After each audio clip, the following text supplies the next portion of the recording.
دوستوں اور بزرگوں، دعا پر بات شروع ہوئی ہے کہ ہم سب انفرادی اور اجتماعی طور پر مسائل کا شکار ہیں۔ ہر آدمی کے اپنے اپنے مسائل ہیں اور نئی داستان ہے۔ اس کے حل کے لیے اللہ اور اللہ کے پیغمبر نے دو ہی راستے بتلائے ہیں۔ ایک تو تدبیر والا راستہ ہے اور دوسرا دعا والا راستہ۔ تدبیر کو چھوڑ کر کے صرف دعا پر گزارا کرنا یہ بھی شرعی طور پر درست نہیں، اور دعا کو چھوڑ کر کے صرف تدبیر پر ہی بیٹھ جانا اور بھروسہ کر لینا یہ بھی مسلمان کی شان نہیں۔ تو مسلمان کو دونوں کام کرنے ہیں۔ اللہ پاک نے اس مسئلے کے حل کا جو راستہ اسباب کی دنیا میں بنایا ہے، کوشش کر کے ان جائز اسباب کو بندہ کیا کرے، اختیار کرے، اور پھر اللہ پاک کا دروازہ کھٹکھٹائے۔ انشاءاللہ اللہ پاک اس اسباب میں اثر ڈالیں گے اور وہ اپنے مقصد میں کامیاب ہو جائے گا انشاءاللہ۔ اور اگر پھر بھی کامیاب نہیں ہوتا تو پھر یہ سمجھے کہ اللہ پاک نے اسی میں خیر رکھی ہے، اور کچھ عرصے کے بعد پتہ چل جاتا بندہ ایک دعا مانگ رہا ہوتا ہے اور وہ اس وقت قبول نہیں ہوتی، کچھ عرصے کے بعد جا کر کے قبول ہوتی ہے، اور پتہ چل جاتا ہے کہ جس وقت میں مانگ رہا تھا اس وقت یہ کام مناسب نہیں تھا۔ اللہ کے اپنے حکیمانہ اللہ کا نظام۔ بہرحال یہ مضمون شروع ہوا ہے، اور اس پر پہلی بات 2 جمعے آپ سن چکے ہیں کہ دعا مانگنا انبیاء علیہم السلام کی مشترکہ سنت ہے اور سارے اولیاء کرام کا مشترکہ طریقہ ہے۔ اس کے کچھ نمونے میں نے آپ کی خدمت میں عرض کیے تھے۔ آج اس سلسلے کی دوسری بات عرض کرنی ہے کہ عام طور پر شکایت ہے لوگوں کو، جب بھی دعا کا کہا جاتا ہے تو شیطان یہ وسوسہ ڈالتا ہے کہ یہ منہ اور مسور کی دال، ہم کہاں اور دعا کہاں، ہم تو گناہگار لوگ ہیں، ناپاک لوگ ہیں، ہماری زبانیں بھی ناپاک ہیں، تو ہمارا یہ منہ دعا کے قابل نہیں ہے۔ میرے دوستوں اور بزرگوں، دعا کی قبولیت کے لیے اللہ پاک نے متقی ہونے کی شرط ہی نہیں لگائی۔ اچھی طرح سمجھ لیں کہ انبیاء علیہ السلام معصوم ہیں، صحابہ کرام جو تھے وہ محفوظ تھے، اللہ پاک کی طرف سے ان کی خصوصی حفاظت کا انتظام تھا، کیونکہ قیامت تک آنے والے انسانوں کے لیے انہوں نے ایک نمونہ بننا تھا، مقتدا بننا تھا، پیشوا بننا تھا، تو اللہ نے ان کی خصوصی طور پر ایسی حفاظت کا انتظام کیا تھا کہ میرے پیغمبر کا صحابی کسی گناہ میں مبتلا ہونے ہی نہ پائے۔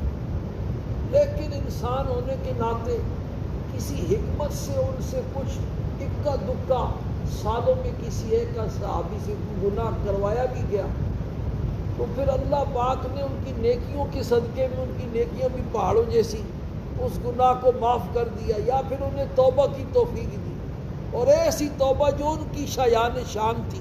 ایک کے بارے میں آپ نے فرمایا اس نے ایسی توبہ کی ہے پورے مدینے والوں پر تقسیم کر دی جائے تو سب کی مغفرت ہو جائے۔ تو بہرحال یہ کئی دفعہ بیان ہو چکا ہے، انبیاء معصوم ہیں، صحابہ محفوظ ہیں، باقی اس کے بعد ہم سارے انسان ہیں اور سارے گناہگار ہیں۔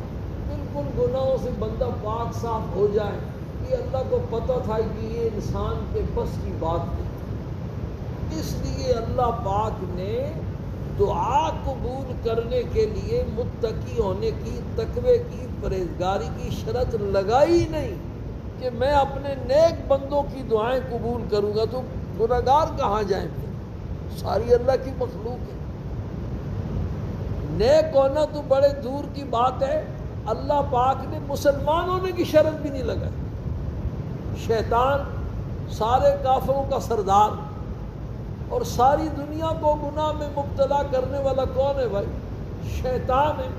اللہ پاک نے شیطان کی دعا بھی قبول کی، اور عین اس وقت جب اللہ پاک کا اس پر عتاب نازل ہو رہا ہے، راندہ درگاہ بنایا جا رہا ہے، دربار سے دھتکارا جا رہا ہے، نکلتے نکلتے اس نے اللہ پاک سے دعا مانگی، اور بڑی عجیب دعا مانگی، رب انظرنی الی یوم یبعثون، اے میرے پالنے والے، یہ مقابلہ تو میرا آدم سے اور آدم کی اولاد سے ہے، اور انہوں نے تو قیامت تک رہنا ہے دنیا میں، آتے رہیں گے اور جاتے رہیں گے، میں اگر جلدی مر گیا تو پھر تو مقابلے کا مزہ نہیں آئے گا، مقابلہ تو تب ہوگا کہ آپ مجھے قیامت تک پھر مہلت دے دیں۔ اللہ پاک نے اس کی یہ عجیب و غریب دعا بھی قبول فرما دی، قیامت تک تو نہیں دی، قیامت کے قریب تک، انک من المنظرین الی یوم الوقت المعلوم، ایک وقت معلوم تک تجھے مہلت دی گئی، تو اپنا زور لگا۔ تو بھائی دوستو اور بزرگو، نیک ہونا تو بڑے دور کی بات ہے، مسلمان ہونا بھی شرط نہیں۔ کافروں کے بارے میں قرآن پاک نے کئی جگہ یہ مضمون بیان کیا، وہ کافر جو جنہوں نے 360 بت خانہ کعبہ میں رکھے ہوئے تھے، اور وہ جب کشتی میں سوار ہو کر کے دریا کا، سمندر کا سفر کرتے تو جب پھنس جاتے تو اس وقت ان کو اپنے وہ خدا سارے بھول جاتے، اور اس وقت اللہ یاد آتا۔ فَإِذَا رَكِبُوا فِي الْفُلْكِ دَعَوُا اللَّهَ مُخْلِصِينَ لَهُ الدِّينَ، جب کشتیوں میں سوار ہوتے اور کشتی بھنور میں پھنس جاتی اور غرق ہونے کا خطرہ لگتا تو دعوا اللہ مخلصین لہ الدین، سارے خداؤں کو چھوڑ کر اکیلے اللہ پاک کو پکارتے، اے اللہ تو ہی اب بیڑا پار کرنے والا۔ اللہ پاک کافروں کی دعا بھی قبول فرما لیتے۔ فلما نجاہم الی البر اذا ہم یشرکون، اللہ پاک ان کی دعا کو قبول فرما لیتے، اور دعا کو قبول فرما کر جب اللہ پاک ان کو کنارے لگا دیتے تو خشکی میں پہنچ گئے، پھر وہی پرانی کاروائی۔ ہمارا عام انسان کا بھی یہی حال ہے، جب کوئی پریشانی آتی ہے، قرآن پاک نے ایک جگہ بڑا عجیب ارشاد فرمایا، اذا مس الانسان الضر دعانا لجنبه او قاعدا او قائما، جب کوئی پریشانی آتی ہے تو پھر ہمیں پکارتا ہے، لیٹے بھی، کھڑے ہو کر کے بھی اور بیٹھ کر کے بھی۔ فلما کشفنا عنہ ضرہ، جب ہم اس کی دعا کو قبول کر کے اس کی پریشانی دور کر دیتے ہیں تو عجیب جملہ، اصل تو اس کا مزہ عربی ہی میں ہے، اردو میں اس کا معنی ہو ہی نہیں سکتا۔ مرہ کأن لم یدعنا الی ضر مسا، پھر ہمارے پاس سے ہو کر کے ایسے گزرتا ہے سر نیچے کر کے جیسے اس کا کبھی ہم سے واسطہ ہی نہیں، کبھی اس نے کسی مشکل میں ہمیں پکارا ہی نہیں تھا۔ آپ کا ایک دوست ہے، آپ کے احسانوں کے نیچے دبا ہوا ہے، آپ کسی گلی میں داخل ہوئے، سامنے سے اس نے آپ کو دیکھا اور پیچھے مڑ گیا، تو بتائیں آپ کے دل پر کیا گزرے گی؟ تو یہ مرہ کا علم یدعنا الی ضر مسا کس پہ فٹ آتا ہے بھائی؟ یہ انہی پہ فٹ آتا ہے جو اذان کی آواز سنتے ہیں اور مسجد میں نہیں آتے ہیں، اور بعض ایسے بھی ہوتے ہیں جو مسجد کے پاس سے گزر رہے ہوتے ہیں اور عین اس وقت مؤذن کہہ رہا ہوتا ہے اللہ اکبر اللہ اکبر، اور پھر بھی انہیں توفیق نہیں۔ تو بہرحال اللہ پاک کو پتہ تھا کہ انسان نے انسان کے لیے گناہوں سے 100% بچنا اور متقی اور پرہیزگار ہو جانا، یہ انسان کے لیے بڑا مشکل ہے۔ میں یہ نہیں کہنا چاہتا کہ دبا دب گناہ بھی کرو دعائیں بھی مانگو، میں وہ آپ کے ذہن دل میں جو ایک غلط فہمی بیٹھی ہوئی ہے نا، اس کو نکالنا چاہتا ہوں۔ انسان کی زندگی بے فکری والی نہیں ہونی چاہیے، باقی انسان ہے کمی بیشی لگی ہوئی ہے. سورہ نجم میں اللہ پاک کا ارشاد ہے هو انشأکم هو اعلم بکم اذ انشأکم من الارض. وہ تمہیں خوب جانتا ہے جب اس نے تمہیں زمین سے پیدا کیا. زمین سے پیدا کرنے کا مطلب یہ ہے کہ نطفہ بنتا ہے غذا سے، غذا بنتی ہے زمین سے پیدا ہوتی ہے. کون سی غذا کہاں پیدا ہوئی، کون بازار میں لایا، کس نے خریدی، کس نے استعمال کی، کھائی، اور اس کا کون سا حصہ خون بنا اور خون سے وہ نطفہ بنا اور پھر اس سے انسان بنا. یہ سب کچھ اللہ پاک کے محیط علم ہے. هو اعلم بکم اذ انشأکم من الارض. وہ تمہیں خوب جانتا ہے جب اس نے تمہیں زمین سے اٹھایا. وَإِذْ أَنْتُمْ أَجِنَّةٌ فِي بُطُونِ أُمَّهَاتِكُمْ. اور جب تم اپنی ماؤں کے پیٹوں میں بچے تھے تو اس وقت بھی وہ تمہیں خوب جانتا تھا. تمہارے اوپر جتنے حالات آتے، جتنے انقلابات آتے، تغیرات آتے، وہ سارے اس کے علم میں تھے. فَلَا تُزَكُّوا أَنفُسَكُمْ هُوَ أَعْلَمُ بِمَنِ اتَّقَىٰ.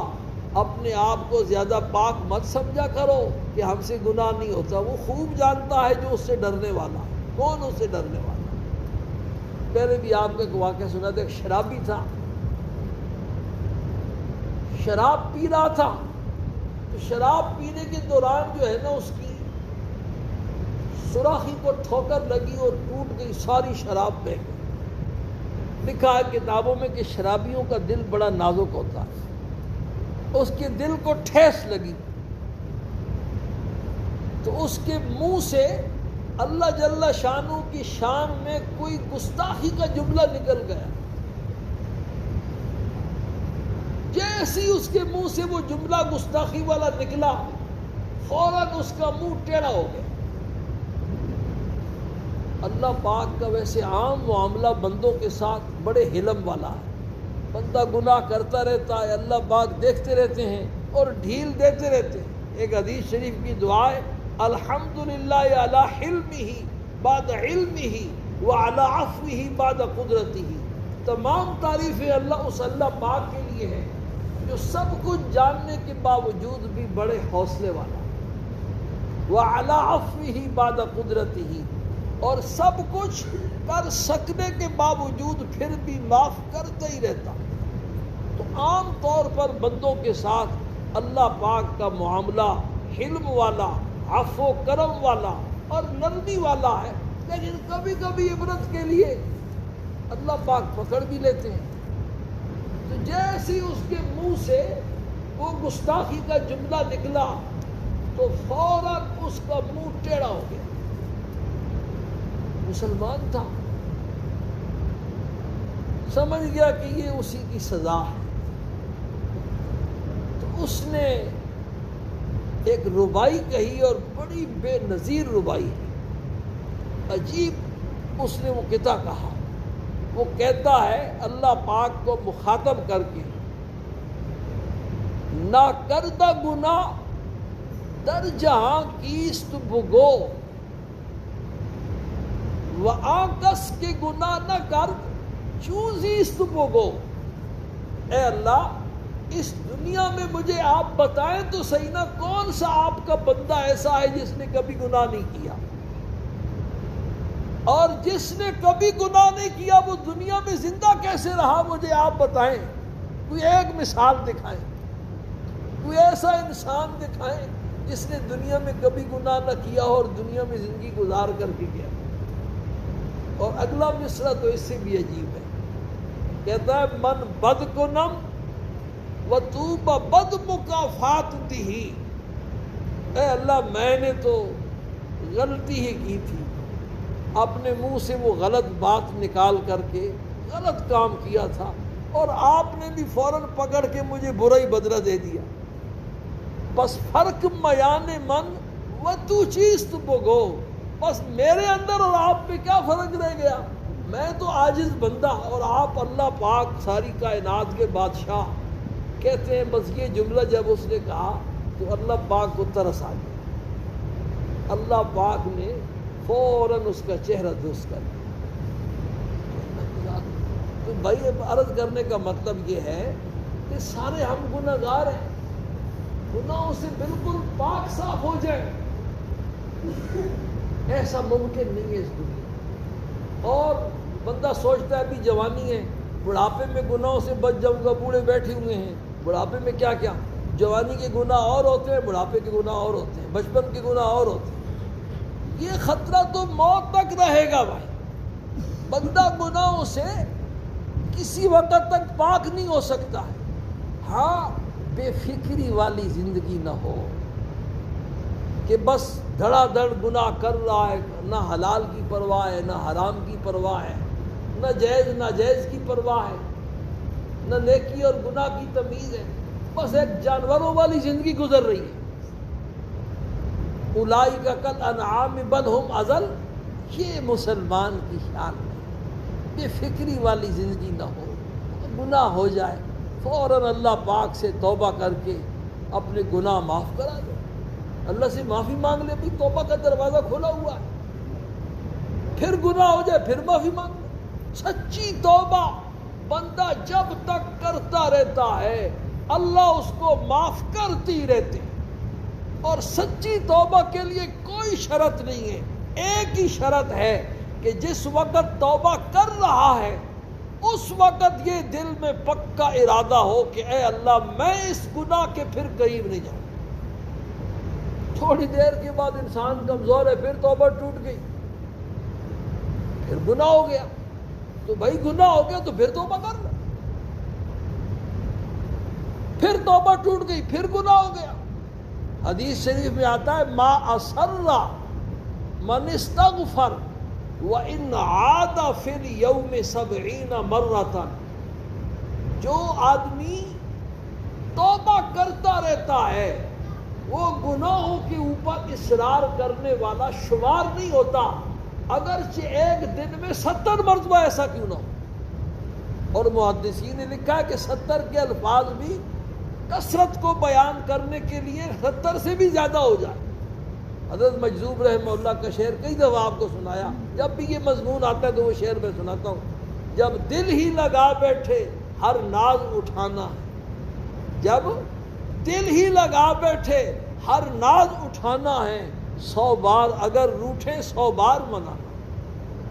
بندہ گناہ کرتا ہے اللہ پاک ناراض ہو جاتے ہیں، پھر منت سماجت کر کے اللہ کو راضی کر لیں، پھر گناہ کرے گا پھر ناراض ہو جائیں گے پھر راضی کر لیں۔ جتنی مرتبہ اللہ پاک، ایک حدیث کی دعا کا مضمون یہ ہے کہ تو جب ناراض ہو جائے تو تجھے اس وقت تک راضی کرنا ضروری ہے جب تک تو راضی نہ ہو جائے۔ لگا رہے بندہ اللہ کو راضی کرتا ہے۔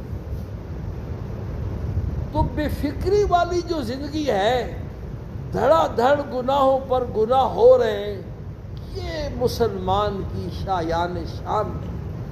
بندے کا جو ایمان ہے وہ اس کو جگاتا رہتا ہے، بیدار کرتا رہتا ہے، اس کو احساس دلاتا رہتا ہے اللہ کے بندے کیا کر رہا ہے کیا کر رہا ہے۔ اور جب یہ احساس ختم ہو جائے نا تو پھر اپنے ایمان کی خیر بنائے، پھر دل پر مہر لگ چکی ہے۔ گناہ کرتے کرتے ایک وقت ایسا آتا ہے کہ بندے کا دل مردہ ہو جاتا ہے، اس کے اندر سے پھر یہ احساس ختم ہو جاتا ہے۔ یہ بڑی خطرناک حالت ہے۔ سرکار دو عالم صلی اللہ علیہ وسلم نے ارشاد فرمایا کہ جس طرح لوہے کو زنگ لگ جاتا ہے اسی طریقے سے انسان کا جو دل ہے گناہوں کی وجہ سے اس کو بھی زنگ لگ جاتا ہے اور وہ بھی مردہ ہو جاتا ہے۔ زنگ لگتے لگتے ایک وقت ایسا آتا ہے کہ اس کی وہ موت ہو جاتی ہے۔ صحابہ نے عرض کیا وما جلا ہوا یا رسول اللہ، اب اس دل کو دوبارہ صاف کرنے کا اور زندہ کرنے کا کیا طریقہ ہے؟ تو آپ صلی اللہ علیہ وسلم نے ارشاد فرمایا کثرت ذکر الموت و تلاوت القرآن، موت کو کثرت کے ساتھ یاد کرنا۔ اور موت کو کثرت کے ساتھ یاد کرنے کا یہ مطلب نہیں کہ تسبیح ہاتھ میں لے کر کے موت کی تسبیح پڑھے، بلکہ موت کے بارے میں سوچنا، غور و فکر کرنا مجھ سے پہلے اربا کھربا دنیا میں انسان آئے، وہ کہاں چلے گئے؟ آخر ہم نے بھی ایک دن چلے جانا، اور یاد نہ آئے تو اپنے گھر میں سوچے میرا پردادا کہاں چلا گیا۔ سالہ سال گزر جاتے ہیں، کبھی پردادے کا نام نہیں کوئی لیتا گھر۔ دادے کا تذکرہ ہوتا ہے جب تک اس کی اولاد زندہ ہے، وہ اپنے والد کو یاد کرتے رہتے ہیں تو پوتے نام سنتے رہتے ہیں دادا ابو کا۔ ایک دن ایسا آئے گا بھی ہم نے بھی دادا بننا ہے، کئی دادے بنے ہوئے ہیں، اور پھر ایک وقت ایسا آئے گا ہمارے پوتوں کی شادیاں ہوگی، ہم نے پردادا بننا ہے۔ تو پردادا کبھی کسی گھر میں دیکھا ہے جو چل پھر رہا ہو، پیشاب پخانے کا محتاج نہ ہو؟ اگر کوئی پردادا زندہ ہے تو وہ چرپائی میں کونے میں پڑا ہوگا، کھانس رہا ہوگا، گھر والے اس سے بیزار، وہ گھر والوں سے بیزار۔ یہ مطلب ہے وہ کثرت و ذکر الموت، موت کو کثرت سے کیا کرنا؟ یاد کرنا۔ یہ اربا کھربا انسان دنیا میں آئے، یہ اپنا وقت۔ اس طرح جب آدمی سوچتا ہے، مراقبہ کرتا ہے، تو اس کے دل میں احساس پیدا ہونا شروع ہو جاتا ہے، اور یہ جو احساس ہے نا، یہی دل کی زندگی ہے۔ اور دوسرا نسخہ آپ صلی اللہ علیہ وسلم نے دوسرا نسخہ یہ ارشاد فرمایا، وَتِلَاوَةُ الْقُرْآنِ، قرآن پاک کی جو تلاوت ہے یہ بھی دل کو دوبارہ زندہ کر دیتی ہے اور دل کی صفائی ہو جاتی ہے۔ قرآن کی تلاوت کا اہتمام ہو، روزانہ قرآن کھلے، ایسا نہیں کہ خوبصورت غلاف میں بند کر کے گھر میں الماری میں رکھا ہوا ہے اور اس کے اوپر گرد پڑ جاتی ہے، کبھی رمضان میں جا کر کے نوبت آتی ہے۔ یہ مسلمان کی شیان ہے، یہ مسلمان گھرانے کی شیان شان ہے۔ روزانہ قرآن پاک کھلے، ایک صفحہ، دو صفحے، تین صفحے، ایک پاؤ، نصف پارہ، ایک پارہ قرآن پاک کی تلاوت ہو اور مسلسل ہو، تو پھر دیکھو کہ دل دوبارہ زندہ ہوتا ہے یا نہیں ہوتا۔ تو بہرحال میں عرض یہ کر رہا تھا، بات دوسری طرف چلی گئی کہ بھائی گناہوں سے بالکل بچ جانا یہ اس دنیا میں اور ہمارا جو دور چل رہا ہے اس دور میں تو ممکن نہیں ہے۔ تو آدمی اس انتظار میں رہے کہ میں بالکل جب نیک ہو جاؤں گا پھر اللہ پاک سے دعا کروں گا، تو اس کی نوبت پھر کبھی نہیں آئے گی۔ جیسے کیسے ہے اللہ کا ہے، بھائی اللہ کا بندہ ہے، اس کے لیے متقی اور پرہیزگار ہونا کوئی ضروری نہیں، بلکہ مسلمان ہونا بھی ضروری نہیں، ابھی آپ نے سنا ہے، بلکہ میں اس سے بھی آگے بڑھ کے کہتا ہوں انسان ہونا بھی ضروری نہیں۔ مسلمان ہونا، کافر تو پھر بھی انسان ہے، انسان ہونا بھی ضروری نہیں۔ ایک کتاب میں نے واقعہ پڑھا، حکیم اختر صاحب رحمہ اللہ کی کتاب تھی، کہ افغانستان کے ایک جنگل میں آگ لگ گئی، تو جنگل سے ایک خنزیر نکلا، باہر نکل کر کے اس نے آسمان کی طرف منہ کر کے ایک آواز نکالی، فوراً ایسی طوفانی موسلا دھار بارش برسی کہ آگ جو ہے وہ بالکل بجھ گئی۔ اللہ کی ذات، اللہ کی تو ساری مخلوق ہے بھائی، صرف انسان اللہ کی مخلوق نہیں ہے، سارے حیوانات اللہ کی مخلوق ہے۔ امام ابن کثیر رحمہ اللہ نے حضرت سلیمان علیہ السلام کا واقعہ لکھا۔ سلیمان علیہ السلام کو اللہ پاک نے عجیب و غریب بادشاہی دی تھی، انسانوں پر بھی، جنات پر بھی، حیوانات پر بھی، درندوں اور پرندوں پر بھی، اور ان سب کی بولیاں جو ہیں وہ سلیمان علیہ السلام سمجھتے تھے۔ ایک دفعہ سلیمان علیہ السلام کا لشکر جا رہا تھا، یہ قرآن نے بیان کیا سورہ نمل میں، ایک چیونٹی چیونٹیوں کو کہہ رہی تھی، قالت نملۃ یا ایھا النمل ادخلوا مساکنکم، اپنے اپنے بلوں میں داخل ہو جاؤ، سلیمان علیہ السلام کی فوج آ رہی ہے، لا یحطمنکم سلیمان وجنودہ وہم لا یشعرون۔ اللہ پاک نے چیونٹی کی بات سلیمان علیہ السلام تک پہنچا بھی دی اور سمجھا بھی دی کہ چیونٹی کیا کہہ رہی ہے۔ فتبسم ضاحکا من قولها، سلیمان علیہ السلام مسکرا پڑے کہ اپنی قوم کی کیسی ہمدرد ہے۔ قال رب اوزعنی ان اشکر نعمتک التی انعمت علی وعلی والدی، فوراً سجدے میں گر گئے، او اے اللہ، اے میرے پالنے والے، مجھے اپنی نعمتوں کا شکر ادا کرنے کی توفیق نصیب فرما۔ تیرا کتنا بڑا انعام ہے میرے اوپر، میرے والدین کے اوپر۔ چیونٹی کہاں بول رہی ہے اور کیا بول رہی ہے، کوئی کان کے ساتھ لگائے اس کو بھی پتہ نہیں چلتا کہ چیونٹی کیا کہہ رہی ہے، کچھ بول بھی رہی ہے یعنی آواز ہی نہیں آتی، اور میں اس کی آواز سن بھی رہا ہوں، سمجھ بھی رہا ہوں۔ امام ابن کثیر نے لکھا ہے کہ سلیمان علیہ السلام کے زمانے میں ایک دفعہ قحط پڑ گیا، بارش رک گئی، تو سارے مسلمانوں کو، اپنے صحابہ کو لے کر کے نکلے، بارش کی جا کر کے نماز پڑھتے ہیں صلاۃ الاستسقاء میدان میں، اور پھر اللہ پاک سے دعا مانگتے ہیں۔ نکلے تو راستے میں دیکھا کہ ایک چیونٹی جو ہے وہ الٹی پڑی ہوئی ہے اور اپنے پاؤں آسمان کی طرف اٹھا کر کے اللہ پاک سے دعا مانگ رہی ہے، اے اللہ ہم بھی تیری مخلوق ہے، بارش برسا، اگر تو نے بارش نہ برسائی تو ہم بھی پیاسے مر جائیں۔ سلیمان علیہ السلام نے ساتھ والوں کو کہا بھی واپس چلے جاؤ، کسی اور ہی کی دعا قبول ہو گئی ہے اور تمہیں بارش ملے گی انشاءاللہ۔ تو بھائی نیک ہونا تو بڑے دور کی بات ہے، مسلمان ہونا بھی ضروری نہیں، کافر کی دعا بھی اللہ پاک قبول فرماتے ہیں، اور کافر تو پھر بھی انسان ہے، اشرف المخلوقات ہے، انسان ہے نا۔ اللہ پاک تو حیوانات کی دعائیں بھی کیا کرتے ہیں، قبول فرماتے ہیں۔ اس لیے یہ شیطانی خیال ہے کہ میں جب بالکل پاک اور صاف ہو جاؤں گا گناہوں سے، نیک ہو جاؤں گا، تو پھر جو ہے اللہ پاک سے دعا مانگوں گا۔ اللہ پاک کا دروازہ کھٹکھٹاؤ، اللہ کا دروازہ جو کھٹکھٹاتا ہے اس کے لیے کبھی نہ کبھی دروازہ کھل جاتا ہے۔ بلکہ نیک ہونے کی دعا بھی اللہ پاک سے مانگو، اے اللہ نفس اور شیطان کا مقابلہ کرنا میرے لیے بڑا مشکل ہو گیا ہے، بڑا سخت زمانہ ہے، سخت دور ہے، سخت ماحول ہے، گناہوں کی طرف بلانے والے ایسے اسباب ہیں کہ میرے لیے گناہوں سے بچنا بڑا مشکل ہو گیا، تو میری مدد فرما اور مجھے گناہوں سے بچنے کی توفیق نصیب فرما، نیک اعمال کا اہتمام کرنے کی توفیق نصیب فرما۔ یہ دعا مانگو گے تو انشاءاللہ گناہ چھوڑنے بھی آسان ہو جائے گے، اور نیک اعمال کا اہتمام بھی انشاءاللہ۔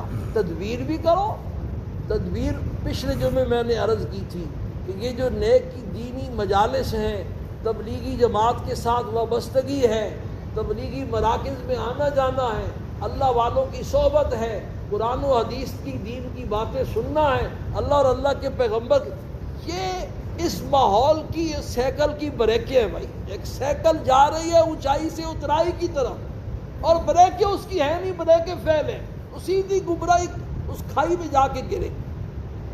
تو آج کل کا ماحول جو ہے یہ ایسا ہے کہ یہ ایسی سائیکل ہے جو گمراہی کی یا گناہ والی گہرائی میں گرانے والا انسان کو۔ تو یہ بریکیں لگوا لو، یہ تدبیر بھی کرو اور اللہ پاک سے دعا بھی مانگو، پھر دیکھو اللہ پاک کیا کرے۔ تو آج دوسری بات بیان ہوئی کہ دعا کی قبولیت کے لیے نیک ہونا کوئی شرط نہیں ہے، متقی اور پرہیزگار ہونا کوئی شرط نہیں، جیسا کیسا بھی خلوص دل سے اللہ پاک کو جب بھی پکارے گا بندہ مانگے گا، اللہ کا وعدہ ہے ادعونی استجب لکم، تم مجھے پکارو اور دعا مانگو میں تمہاری دعائیں قبول کروں۔ اللہ پاک ہم سب کو اس کا یقین نصیب فرمائے اور عمل کی توفیق نصیب فرمائے۔ وآخر دعوانا